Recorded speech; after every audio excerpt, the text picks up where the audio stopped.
3 virus pour un patient, la dernière découverte du JWST, une étude alarmante sur la vie marine, des sosies liées génétiquement et d'impressionnantes empreintes de dinosaures. Bonjour à toutes et à tous, je suis Emma Hollen et bienvenue dans Fil de Science, le podcast Futura où l'on retrace ensemble l'actualité de la semaine.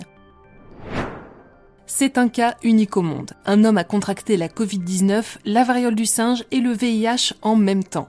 Cet Italien de 36 ans revenait d'un séjour de 5 jours en Espagne quand les premiers symptômes se sont manifestés. Fièvre, fatigue, ganglions lymphatiques gonflés, il se décide à faire un test de dépistage pour la Covid-19. Verdict, positif. Mais ça ne s'arrête pas là, l'homme voit apparaître des boutons sur son corps qui lui causent de terribles douleurs. 3 jours plus tard, il se décide à aller à l'hôpital, les médecins sont catégoriques, il souffre de la variole du singe. Il dit alors avoir eu des relations sexuelles non protégées avec un autre homme lors de son séjour, et les médecins décident donc de conduire des tests pour différentes IST. Et là, malheureusement pour le patient, les analyses mettent également au jour la présence du VIH. L'infection serait récente puisque l'homme avait fait un test de dépistage qui était revenu négatif en septembre 2021. De plus, si l'on rentre dans les détails, il possède un nombre normal de lymphocytes T4, des cellules du système immunitaire qui sont une cible privilégiée du VIH. Cela confirme que le virus aurait été transmis il y a peu. Mais comment est-ce possible ? Eh bien, tout part de la relation sexuelle que le patient a eue. Les deux virus se transmettent après un contact rapproché par la peau pour la variole du singe ou les aérosols pour la Covid-19. C'est la première fois que les médecins sont confrontés à un cas comme celui-ci. Difficile de dire si la présence des 3 virus affectera significativement la santé du patient. Il est sorti de l'hôpital, guéri de la Covid-19 et de la variole du singe et suit désormais une trithérapie pour le VIH. C'est une nouvelle aventure pour le JWST qui a tourné son regard vers l'exoplanète WASP-39b. Hubble avait déjà commencé à analyser son atmosphère, mais James Webb est arrivé à une découverte jamais vue auparavant, la présence de dioxyde de carbone dans l'atmosphère de cette exoplanète. Pour rappel, une exoplanète est une planète qui ne tourne pas autour du Soleil, mais autour d'une autre étoile.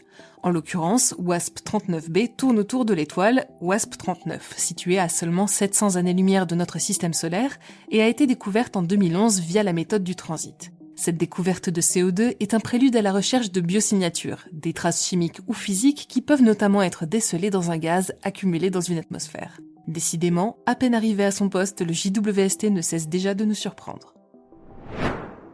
Revenons sur Terre où la présence de CO2 prend une toute autre signification. En effet, d'après un récent rapport, si nous ne réduisons pas drastiquement nos émissions de gaz à effet de serre, près de 90% de la vie marine sera menacée d'extinction d'ici 2100.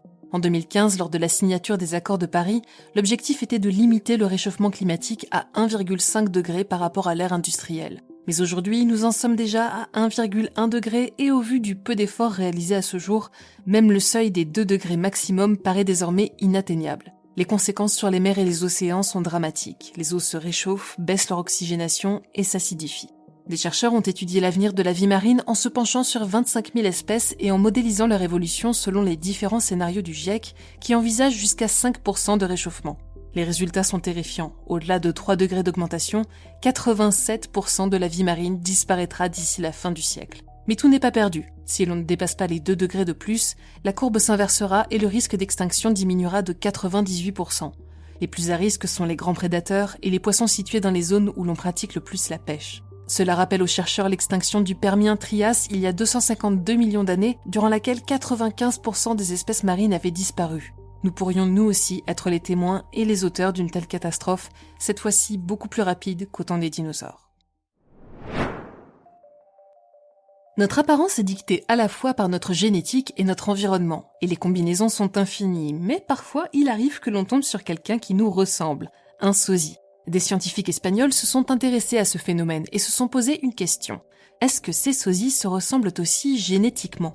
Pour cette étude, il a d'abord fallu trouver des sujets. Ils se sont donc rapprochés d'un photographe canadien qui prend des portraits de sosies depuis 1999. Les scientifiques ont tout d'abord analysé les ressemblances physiques à l'aide de logiciels, puis les participants ont répondu à un questionnaire sur leurs habitudes de vie et fourni des échantillons de salive pour des analyses génétiques. Sur 32 paires, 16 ont été désignées comme ayant de grandes ressemblances physiques, et c'est sur celles-ci qu'ont été réalisées les analyses génétiques. 9 paires de sosies ont été qualifiées d'ultrasosies par les scientifiques car ils partageaient une ressemblance génotypique troublante. Encore plus étonnant, certains des ultrasosies partagent également des habitudes de vie, ce qui pourrait vouloir dire que la génétique influence également nos comportements. Alors attention, en raison du petit nombre de sujets testés, du fait que les photos analysées étaient en noir et blanc et de la majorité d'ascendants européens dans les pairs, ces résultats sont à prendre avec des pincettes. Au Texas, la rivière Paluxy a atteint un niveau de sécheresse jamais vu auparavant. Pas franchement de quoi se réjouir, sauf que cet événement a découvert une piste d'empreintes de dinosaures qui serait l'une des plus longues au monde. Ces traces ont été attribuées à 2 types de dinosaures qui vivaient il y a 113 millions d'années, l'acrocanthosaure et le sauroposéidon. Des dinosaures respectivement carnassiers et herbivores qui mesuraient jusqu'à 11 et 18 mètres de haut.